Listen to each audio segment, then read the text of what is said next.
standing on the shores of the river in the afterlife. A beloved monk with a little round face and a smile embraces all the children who come to him.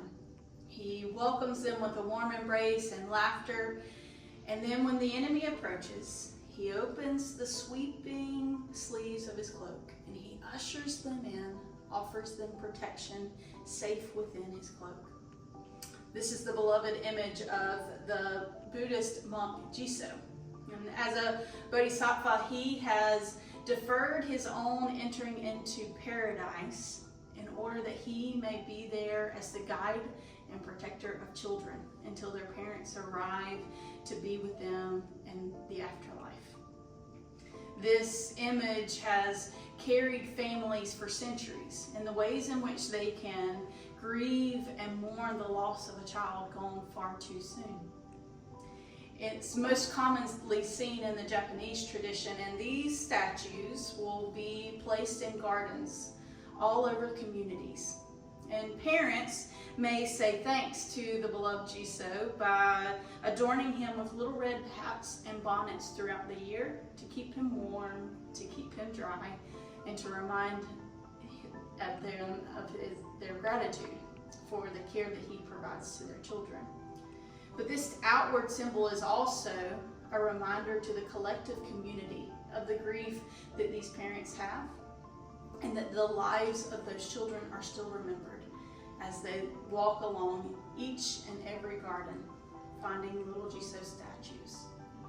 In our modern world, another prophet perhaps has offered us words of comfort. Taylor Swift sings in her song, "Bigger Than the Whole Sky." No words appear before me in the aftermath. Salt streams out my eyes and into my ears. Every single thing I touch becomes sick with sadness. 'Cause it's all over now and all out to sea. Goodbye, goodbye, goodbye. You were bigger than the whole sky. You were more than just a short time. And I've got a lot to pine about. I've got a lot to live without. And I'm never gonna meet what could have been, would have been, what should have been you. What could have been, would have been you. Each culture, religion, and family face the insurmountable grief of pregnancy and infant loss differently, whether they find comfort in ancient traditions or in modern words. With our wave of light, we face it collectively. And in the name of each child that we grieve, may we open our arms wide. May we welcome them to our hearts with a warm embrace, knowing that they are always a part of our spirits. With the light of our candles, we bring our grief out of the shadows and we share it collectively. We do not have to face this alone. I share with you now the words of Frederick Joseph, a father, and his reflections as he listened and observed a painful moment in their family story. In his writing, "We cried together. Her shriek is raw, snapping all the world's quiet, as dreams unborn tumble into the abyss of almost. I don't know this sound, an anguish that pierces my soul. With what little strength I have, I grab her hand, weaving through the grooves of her sorrow, though my grip is frail. The geography of her face is foreign to me, as the doctor explains the terrain of a pain I cannot mend, a black hole I cannot save her from. Nah, this can't be right. Look again, refusing to accept my wife's body as the sight of such an inexplicable vanishing, a promise left lingering in the world of daydreams. She asks me and the doctor to leave the room, needing a moment to plead with the universe. From the hallway, I hear her sobbing, an ocean devouring her smile. My knuckles meet the steel door of a sterile hospital room, attempting to punch away our misfortune until I can replace it with something she actually deserves. For all the IVF shots, the nights we debated over names, the anxiety attacks about money, and the moments we pinched ourselves at the idea of being chosen, How do you stitch a wound living in the syllables of a name never called? There is nothing to say when spun into a vortex of unspeakable loss. We spend weeks huddled around grief like a campfire, telling silent ghost stories about the people we stopped being just days before, nurturing a flame so small it could be mistaken for hope. In the most somber hours, when the world took its deepest breath, I sat beside her, staring at the slight crescent of her unhoused body. For so long, I swore I heard a heartbeat, but it was actually planets collapsing in the cavities of my chest. And I wondered, how are we going to survive this? And in time, my question was answered. Together.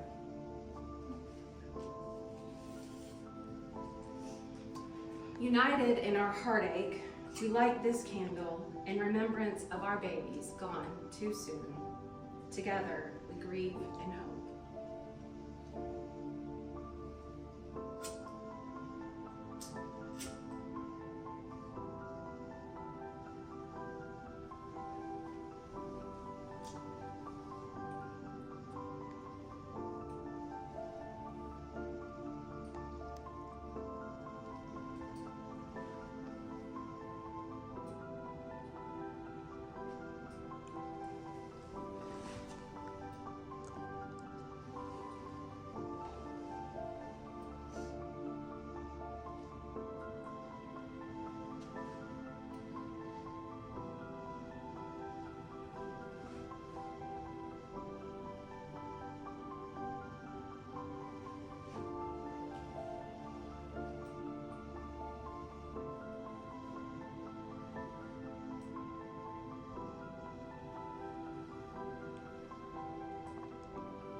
Eternal love, in the quiet depths of night's embrace, where stars twinkle with tender grace, there lies a story, painful yet true, of a love so deep, a love that grew in the hush of a nursery, softly lit, where dreams were woven bit by bit. A tiny heart, so fragile and pure, but life's cruel hand it could not endure. In the midst of tears, in the depths of pain, love remains an eternal refrain. For in the arms of lost hearts still beat, love transcends, oh so bittersweet. Though a baby's laughter we may not hear, their memory lingers ever near. Love's bond unbroken, strong and true, for in our hearts they live on too. So let us cherish the love we hold, for even in sorrow is a treasure to behold. In the garden of our hearts, a precious rose, a love that eternally, tenderly glows. Blessed are they who have loved enough to know what loss feels like. Blessed are the mothers of the miscarried. Blessed are they who can't fall apart because they have to keep it together for everyone else. Blessed are those who still aren't over it yet. Blessed are those who mourn. I leave you today with an Apache grief blessing. May the sun bring you energy every day, bringing light into the darkness of your soul. May the moon softly restore you by bathing you in the glow of restful sleep and peaceful dreams. May the rain wash away your worries and cleanse the hurt that sits in your heart. May the breeze blow new strength into your being, and may you believe in the courage of yourself. May you walk gently through the world, keeping your loved one with you always, knowing that you are never parted in the beating of your heart. May it be so.